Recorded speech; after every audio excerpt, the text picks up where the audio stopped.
नमस्कार मित्रों, आप सभी जानते हैं कि बृहस्पति देवता अपनी वर्तमान राशि मेष राशि को छोड़कर वृष राशि यानी वृषभ राशि में गोचर कर चुके हैं और वो वहाँ अगले सवा साल लगभग रहेंगे, क्योंकि बृहस्पति देवता का गोचर जो होता है लगभग 13 महीने के लिए होता है। तो सभी राशियों पर इसका क्या प्रभाव पड़ेगा उसी की चर्चा करेंगे आज हम, बहुत ही शॉर्ट में और एकदम इफ़ेक्टिव। और पहला बात ये जानिए कि गोचर का प्रभाव इस तरीके से दिखा जाता है कि आपकी जन्म कुंडली में जो आपका दशा चल रहा है उसका प्रभाव और जो वर्तमान में गोचर चल रहा है उसका प्रभाव, दोनों का समान अनुपात में प्रभाव होता है। गोचर से और आपकी कुंडली की दशा से जो चीज़ें स्पष्ट तौर पर बताई जाए वो घटित होती हैं, जो दोनों में मिलता है वो एकदम से घटित हो जाता है। जैसे कि यदि विवाह का दशा यानी सप्तम भाव का दशा या फिर सप्तम से संबंधित भाव की दशा, ग्रहों का दशा चल रहा है और सप्तम से संबंध बना ले बृहस्पति गोचर में, तो विवाह जरूर होता है। तो उसी प्रकार हम गोचर की स्थिति को देखेंगे। आइए प्रारंभ करते हैं मेष राशि से। वर्तमान में वे मेष राशि में ही विराजमान थे, लेकिन अब मेष राशि को छोड़कर वो वृष राशि यानी वृषभ राशि में चले गए, आपके दूसरे भाव में चले गए। बृहस्पति देवता जो है वो दूसरे भाव के कारक भी होते हैं, क्योंकि धन के कारक बृहस्पति देव को ही माना जाता है। तो बृहस्पति देवता दूसरे भाव में जाकर आपके धन में, आपके घर में मांगलिक कार्य कराएंगे। मांगलिक जो आयोजन होता है घर में उसमें बढ़ोतरी करेंगे। परिवार से संबंधित आपकी जो चीज़ें विलंबित हो रही थी, पैतृक संपत्ति से संबंधित चीज़ें जो विलंबित हो रही थी उसमें आपका बढ़ोतरी होगा और साथ ही साथ इसमें अचल संपत्ति बढ़ने के भी योग बनते हैं। अब बहुत सारे लोग डायरेक्ट बोलेंगे कि मेरा तो ऐसा स्थिति नहीं बन रहा है, तो आपको अपना कुंडली का दशा भी देखना चाहिए, वो सपोर्ट कर रहा है कि नहीं, क्योंकि कुंडली का दशा भी सपोर्ट करना चाहिए। बृहस्पति देवता दूसरे भाव में बैठकर आपके छठे भाव, आपके 8वें भाव और आपके 10वें भाव को एक्टिवेट करेंगे, क्योंकि इनकी 3 दृष्टियाँ होती है, 5, 7 और 9। तो यहाँ पर आप जो डिजीज़ वगैरह से परेशानी हो रहे होंगे, जो भी बड़े बड़े परेशानियाँ, जैसे खास करके पेट से संबंधित परेशानी जिसको होता होगा, उनको थोड़ा रिलीफ मिलने के यहाँ पर अवसर हैं। पैतृक संबंधी चीज़ें या फिर कहीं पर कोई चीज़ अड़चन आ रही हो पैसा मिलने में, लॉन्ग टर्म जो प्रॉब्लम्स हो रही हैं, तो उसमें आपको थोड़ा राहत मिलेगा, आपको अटके हुए पैसे आपके मिलेंगे। और कार्य क्षेत्र में भी आप थोड़ी बढ़ोतरी के आसार देख सकते हैं, लेकिन यहाँ पर थोड़ा आपको निराश भी होना पड़ेगा, संघर्ष ज़्यादा करना पड़ेगा कार्य क्षेत्र पर, क्योंकि वहाँ पर नीच दृष्टि है। कुल मिलाकर मेष राशि के लिए धार्मिक आयोजन होगा, मांगलिक कार्य होगा, अचल संपत्ति में बढ़ोतरी होगी, लेकिन कार्य क्षेत्र में थोड़ा संघर्ष आपका बढ़ेगा। अब यदि हम बृहस्पति देवता का बात करें वृष राशि के लिए, तो ये आपके लगन में ही विराजमान है और लगन में ही आपका गोचर करेंगे। तो वृष राशि खासकर शुक्र का राशि माना जाता है। यहाँ पर आप यदि नक्षत्र वाइज देखें ना, तो बड़ा ही अच्छा नक्षत्र यहाँ बैठता है, क्योंकि सूर्य देवता के नक्षत्र हैं, चंद्र देवता के नक्षत्र हैं और मंगल देवता के नक्षत्र हैं। तो यहाँ पर बृहस्पति देवता जो है वो काफ़ी कंफर्टेबल महसूस करते हैं। तो ये लगभग सभी राशियों के लिए कुछ ना कुछ अच्छा फल जहाँ भी बैठे उसके हिसाब से देते हैं। आपके लिए लगन में बैठे हैं, तो जैसे कि मेष राशि के लिए ये अच्छा फल दे रहे थे पारिवारिक दृष्टिकोण से, तो ये आपके लिए स्वयं आपके व्यक्तिगत कॉन्फिडेंस, आपके व्यक्तिगत सफलता के लिए बहुत अच्छा है, क्योंकि ये आपके भाग्य को, आपके कर्म को जागृत करेंगे। कर्म इसलिए क्योंकि ये 7वां भाव को जागृत कर रहे हैं। 7वां भाव जो होता है वो दशम से दशम होता है, तो कर्म क्षेत्र जागृत करेंगे, आपके संतान भाव को जागृत करेंगे, संतान प्राप्ति के इच्छुक, प्रेम के इच्छुक, सट्टा वगैरह से कहीं से धन कमाने के इच्छुक जो हैं, उनके लिए ये लाभ के अवसर हैं बृहस्पति देवता के। हालांकि यहाँ पर भाग्य भाव पर नीच दृष्टि है, तो भाग्य से साथ मिलने में थोड़ी परेशानियाँ होगी, आपको कर्म पर ज़्यादा ध्यान देना है। अब यदि हम मिथुन राशि के लिए बात करें, तो मिथुन राशि के लिए बृहस्पति देवता 12वें भाव में चले गए हैं। 12वें भाव में जाना मतलब कि व्यय क्षेत्र में थोड़ा बढ़ोतरी होगा आपका। याद रखिए, हर चीज़, चाहे ज्ञान का व्यय हो, पैसे का व्यय हो, स्वास्थ्य का व्यय हो, मतलब व्यय होगा। अब कुंडली में देख लीजिए कि आपकी दशा कैसी चल रही है, उसके हिसाब से व्यय को आपको देखना होगा। व्यय से संबंधित ये भी है कि यदि आप विदेश से संबंधित या फिर अपने पैतृक स्थान से दूर से संबंधित व्यापार करते हैं या फिर यात्रा के योग बनाते हैं, तो आपका योग बनेगा, क्योंकि आपका जो स्वयं का जो क्षेत्र है उसका व्यय होगा, यानी उसका क्षय होगा। तो आप दूसरे स्थान पर जाकर लाभ कमा सकते हैं, क्योंकि बृहस्पति देवता वृष राशि में अनुकूल होते हैं, कंफर्टेबल फील करते हैं। यहाँ पर आपका घर परिवर्तन का, घर बनाने का, नया घर का योग बन रहा है। शत्रुओं से संबंधित परेशानियाँ आपकी बढ़ेंगी, शत्रुओं से निजात भी मिलेगी, लेकिन परेशानियाँ रहेंगी। अष्टम भाव पर दृष्टि पड़ रही है, यानी कि बृहस्पति देवता से संबंधित जो भी परेशानियां होती हैं, रोग होते हैं, उनसे आपको सतर्कता बरतनी है, खासकर फैटी लीवर, मोटापा वगैरह से संबंधित। यहाँ पर आपको वाणी से संबंधित थोड़ा परेशानी हो सकता है, अपनी वाणी को संयमित ज़रूर रखिए। अब यदि हम कर्क राशि वालों के लिए बात करें तो आपके लिए बड़ा ही अनुकूल अवसर है, क्योंकि आपके 11वें भाव में बृहस्पति देवता जाकर बैठे हैं।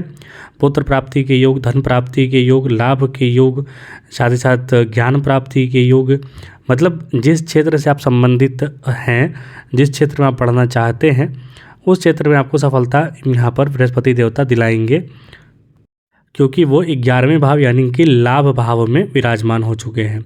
और वैसे भी आपके लिए वो भाग्य भाव के स्वामी बनते हैं, और भाग्य भाव का स्वामी यदि 11वें से संबंध बना ले तो कहना ही क्या, उसके लिए एकदम सर्वोत्तम है। लाभ के अवसर है, नए नए क्षेत्र खुलेंगे धन प्राप्ति के। आपका छोटे भाई बहन से संबंधित जो भी समस्याएं हैं वो समाप्त होंगी, उसका निराकरण होगा। संतान संबंधी समस्याएं हैं तो उसका भी निराकरण होगा। यदि कुंडली में भी दशा, यदि संतान प्राप्ति का योग चल रहा है तो यहाँ पर समझिए कि आपका प्रबल योग चलने लगेगा।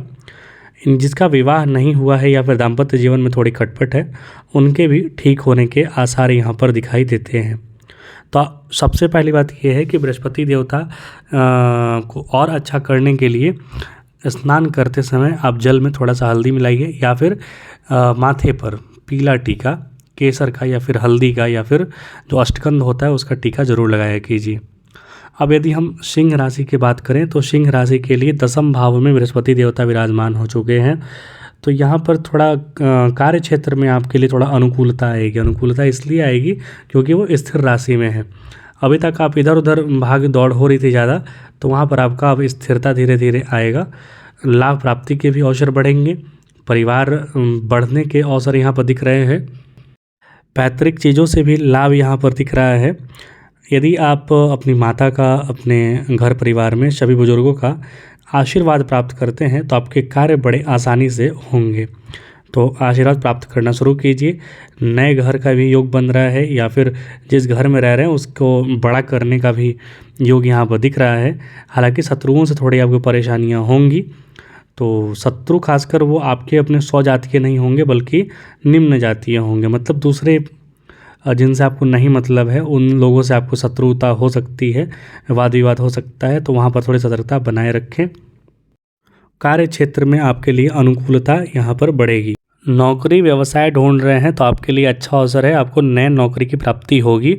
अब यदि बात करें हम कन्या राशि वालों के लिए तो ये भाग्य भाव में जाकर बैठे हैं। भाग्य भाव में बृहस्पति देवता का जाकर बैठना लाभप्रद होता है, भाग्य में भाग्योन्नति होती है। आपकी कुंडली में दशा भी यदि फेवरेबल चल रहा है तो आपके स्वयं के व्यक्तित्व का विकास होगा, कॉन्फिडेंस का निर्माण होगा, आपकी पद प्रतिष्ठा मान सम्मान में वृद्धि होगी, भाग्य का साथ मिलेगा। भाग्य के साथ मिलने के साथ लाभ की भी प्राप्ति होगी, क्योंकि आपका जो पराक्रम भाव है, तीसरा भाव, उसकी भी एक्टिवेशन यहाँ पर हो रहा है। आपका स्वयं का लगन का एक्टिवेशन हो रहा है और पंचम भाव का एक्टिवेशन हो रहा है। तो धन धान्य, शुभ कार्य, मांगलिक कार्य, संतान से संबंधित परेशानियाँ, ये सारी चीज़ें शुभ होती हुई दिखाई दे रही हैं।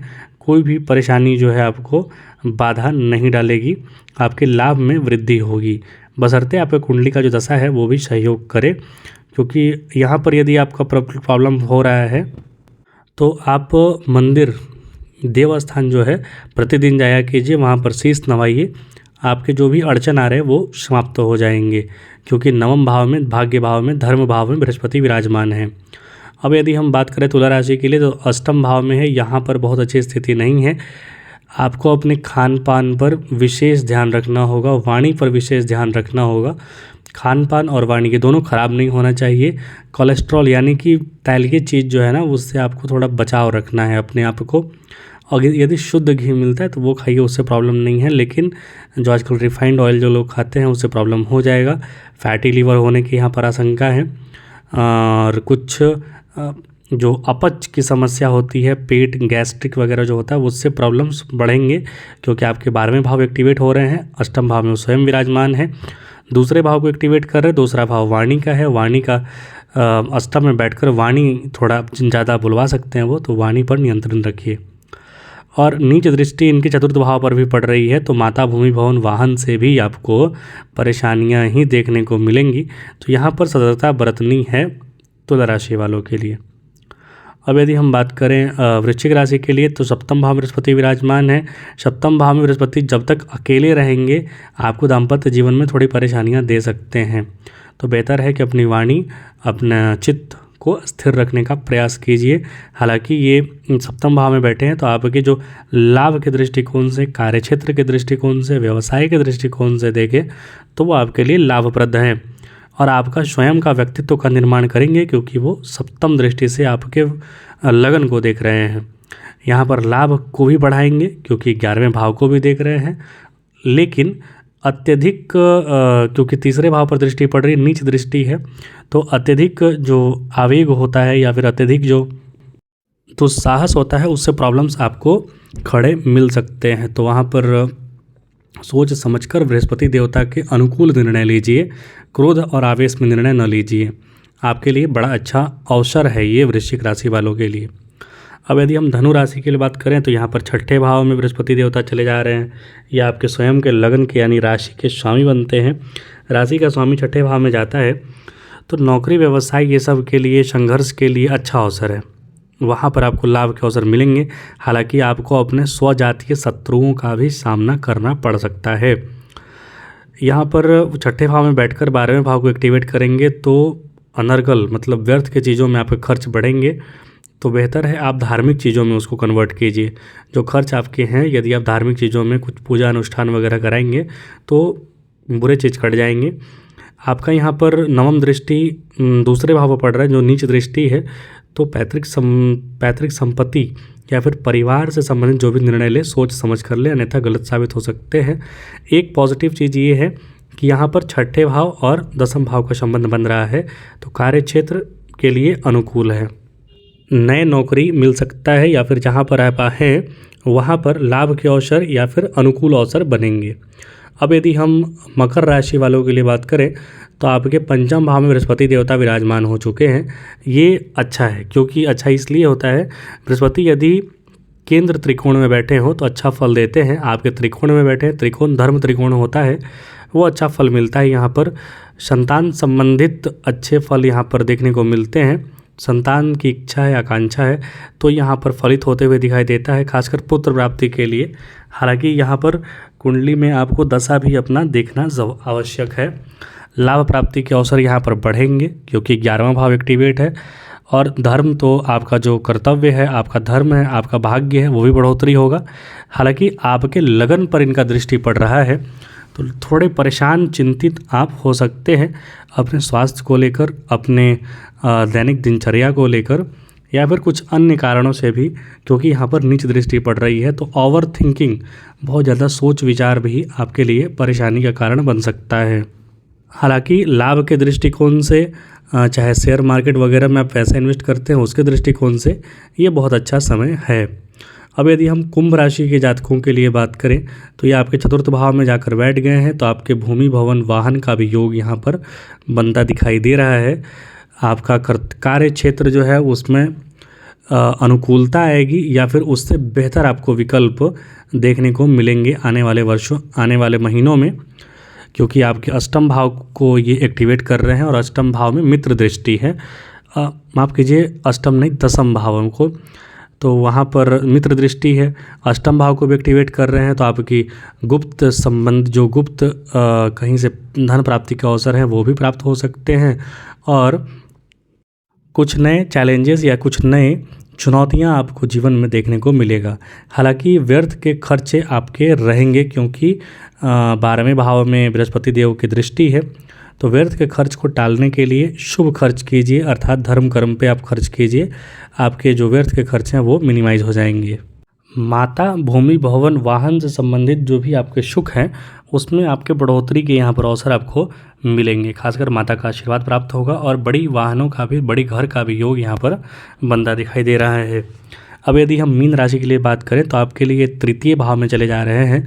वाणी से संबंधित यदि आप कोई कार्य करते हैं तो उसमें लाभ के अवसर बनेंगे, और लाभ के अवसर तो ऐसे भी बनेंगे क्योंकि ये 3, 6, 10, 11 भाव जो होता है ना, कोई भी प्लैनेट यहाँ पर बैठे लाभ, हालांकि थोड़ा संघर्ष देता है लेकिन लाभ के अवसर बनाएगा, क्योंकि आपका जो संघर्ष का भाव है, आपका जो साहस का भाव है, शौर्य का भाव है, उसमें बढ़ोतरी करता है। और ये जो धरा है, धरती है, भूमि है, यहाँ पर जो भी साहस दिखाता है, संघर्ष करता है, उसको लाभ की प्राप्ति होती ही है, क्योंकि आप संघर्ष कीजिएगा, आप कर्म कीजिएगा, उसी से लाभ और उसी से भाग्य का निर्माण होता है। तो यहाँ पर भाग्य का निर्माण होगा, कर्तव्य क्षेत्र का आपका निर्माण होगा, लाभ का निर्माण होगा। सप्तम भाव यानी कि जो आपका व्यवसाय है, जो आपका कर्म क्षेत्र है, वहाँ पर भी बढ़ोतरी के अवसर है। यहाँ पर जिनका विवाह नहीं हुआ है उसका भी विवाह होने के योग यहाँ पर बनेंगे। तो कुल मिलाकर यदि हम देखें 12 राशि के लिए तो बहुत ज़्यादा खराब फल किसी भी राशि के लिए बृहस्पति देवता नहीं देंगे, क्योंकि बड़े ही अच्छे वृष राशि में वो विराजमान हो चुके हैं, चले गए हैं। आने वाले वर्षों में, आने वाले महीनों में जो भी अनिष्ट होने जा रहा है उसमें बृहस्पति देवता बहुत सारे लोगों की रक्षा करेंगे, क्योंकि वर्ष 2024 लास्ट 25-26 में बड़े ही अनिष्ट के संकेत यहाँ पर देखने को मिल रहे हैं। तो बेहतर है कि आप बृहस्पति देवता को सही कीजिए। बृहस्पति देवता जीवन के रक्षक होते हैं। मिलेंगे अगले वीडियो में शीघ्र ही। कुछ पूछना हो, कुछ त्रुटि हो तो आप कमेंट बॉक्स में लिख सकते हैं। देखने के लिए आपका बहुत बहुत धन्यवाद। जय हिंद, जय श्री राम।